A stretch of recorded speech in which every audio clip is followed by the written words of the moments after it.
একঘেয়ে চিকেনের রেসিপি খেয়ে বোর হয়ে গেলে একবার চিকেনের এই রেসিপিটা বানিয়ে দেখতে পারেন, যা রুটি, পরোটা, ভাত, পোলাও সব কিছুর সঙ্গে খেতে অসম্ভব ভালো লাগে। আশা করছি আপনাদেরও ভালো লাগবে। নমস্কার বন্ধুরা, রূপাস কিচেনে সবাইকে স্বাগতম। তাহলে চলুন রেসিপিটা দেখে নেওয়া যাক। এখানে আমি 1 কেজি চিকেন নিয়ে ভালো করে ধুয়ে নিয়ে জল ঝরিয়ে নিয়েছি।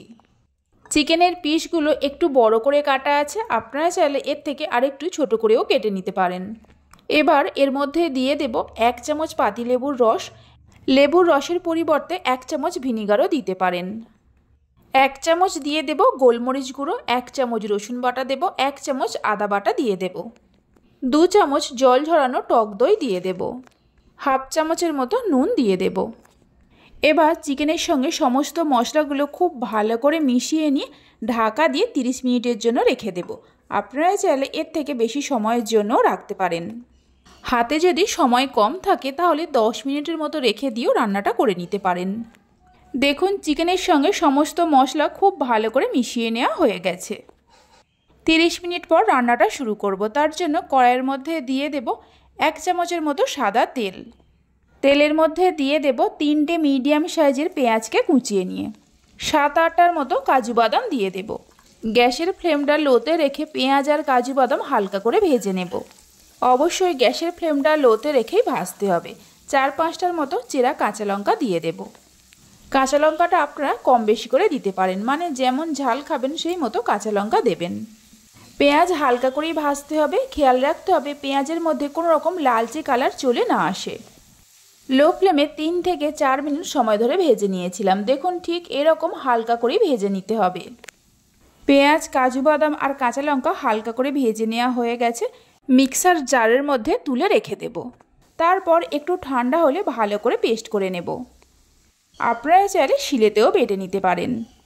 কড়াইয়ের মধ্যে দিয়ে দেব 3 থেকে 4 চামচের মতো সাদা তেল। তেলের মধ্যে দিয়ে দেব হাফ চামচ গোটা জিরে আর দিয়ে দেব কিছু গোটা গরম মশলা, 10-12টা গোলমরিচ, 2টো এলাচ, 3-4টে লবঙ্গ, 1 টুকরো দারচিনি। এলাচ 3টেকে একটু ফাটিয়ে নিয়েছি। 2টো গোটা শুকনো লঙ্কা দিয়ে দেব। মিডিয়াম ফ্লেমে ফোড়নের সুন্দর গন্ধ আসা পর্যন্ত ভাজতে থাকবো। তেলের পরিমাণটা চাইলে আপনারা আর একটু কম করেও দিতে পারেন। ফোড়নে থেকে সুন্দর গন্ধ বেরোতে শুরু করলে ম্যারিনেট করে রাখা চিকেন দিয়ে দেব। তেলের মধ্যে চিকেন দেওয়ার পর গ্যাসের ফ্লেমটা একটু বাড়িয়ে দিয়ে কিছুক্ষণ সময় ধরে চিকেনটাকে কষিয়ে নেব, মানে আদা রসুনের কাঁচা গন্ধটা যাওয়া পর্যন্ত কষাতে থাকব।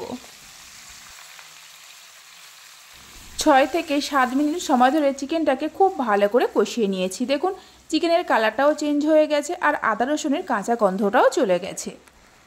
এই সময় চিকেনের মধ্যে দিয়ে দেব 1 চামচ জিরে গুঁড়ো। এর মধ্যে আর অন্য কোনো মশলা দেব না। মিক্সার জারের মধ্যে যে পেঁয়াজ, কাঁচা লঙ্কা, কাজু বাদাম ভেজে রেখেছিলাম পেস্ট করে নিয়ে দিয়ে দেব। মিক্সার জারে অল্প করে জল দিয়ে সেই জলটাও দিয়ে দেব। হাফ চামচের মতো চিনি দিয়ে দেব। সব কিছুকে ভালো করে মিশিয়ে নিয়ে মিডিয়াম ফ্লেমে আরও কিছুক্ষণ সময় ধরে কষাতে থাকব। 8 থেকে 10 মিনিট সময় ধরে কষিয়ে নিয়েছিলাম। দেখুন চিকেনটা খুব ভালোভাবে কষিয়ে নেওয়া হয়ে গেছে। চিকেনের থেকে তেল ছাড়তে শুরু করেছে। গ্যাসের ফ্লেমটা একদম লোতে করে ঢাকা দিয়ে দেব মিনিট 5-6 সময়ের জন্য। লো ফ্লেমে 6 মিনিটের মতো রান্না করে নিয়েছিলাম। 6 মিনিট পর ঢাকা খুলে একটু নাড়াচাড়া করে নেব। এইভাবে একদিন চিকেনের রেসিপিটা বানিয়ে দেখতে পারেন, খেতে অসম্ভব ভালো লাগে।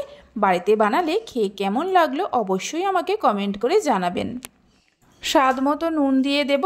নুনটা দেওয়ার পর ভালো করে মিশিয়ে নিয়ে 2-3টে চেরা কাঁচা লঙ্কা দিয়ে দেব। অল্প করে হালকা গরম জল দিয়ে দেব।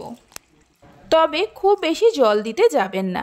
চিকেনের এই রেসিপিটা বানানোর জন্য খুব বেশি জলের প্রয়োজন পড়ে না। জলটা দেওয়ার পর মিশিয়ে নিয়ে যখনই ফুটতে শুরু করবে গ্যাসের ফ্লেমটা লো টু মিডিয়ামে করে ঢাকা দিয়ে কিছুক্ষণ রান্না করে নিতে হবে। 10 থেকে 15 মিনিট সময় ধরে রান্না করে নিয়েছিলাম। 15 মিনিট পর ঢাকা খুলে একটু নাড়াচাড়া করে নেব। আর দেখুন চিকেন খুব ভালোভাবে সেদ্ধ হয়ে গেছে। ভালো করে নাড়াচাড়া করে নেওয়ার পর গ্যাসের ফ্লেমটা বন্ধ করে দিতে হবে। সবশেষে দিয়ে দেব 1 চামচ গোলমরিচ গুঁড়ো আর 1 চামচ কাসুরি মেথি হাতের মধ্যে নিয়ে একটু গুঁড়ো করে দিয়ে দেব। কাসুরি মেথিটাকে কড়াইয়ের মধ্যে আগে একটু গরম করে নিয়েছিলাম। গোলমরিচ গুঁড়ো আর কাসুরি মেথি দেওয়ার পর ভালো করে মিশিয়ে নিয়ে ঢাকা দিয়ে 5 মিনিটের জন্য রেখে দেব। রেসিপি ভালো লেগে থাকলে লাইক, শেয়ার ও সাবস্ক্রাইব করে পাশে থাকবেন। 5 মিনিট পরে দেখাচ্ছি, দেখুন কত সুন্দর হয়েছে। রুটি, পরোটা, পোলাও যে কোনো কিছুর সঙ্গে খেতে এতটাই ভালো লাগে, একবার না বানিয়ে খেলে বুঝতে পারবেন না। দারুণ স্বাদের গোলমরিচ চিকেন আমাদের তৈরি হয়ে গেছে। তাহলে চলুন ভিডিওটা আমি এখানেই শেষ করছি। আপনারা সবাই ভালো থাকবেন, সুস্থ থাকবেন। ধন্যবাদ।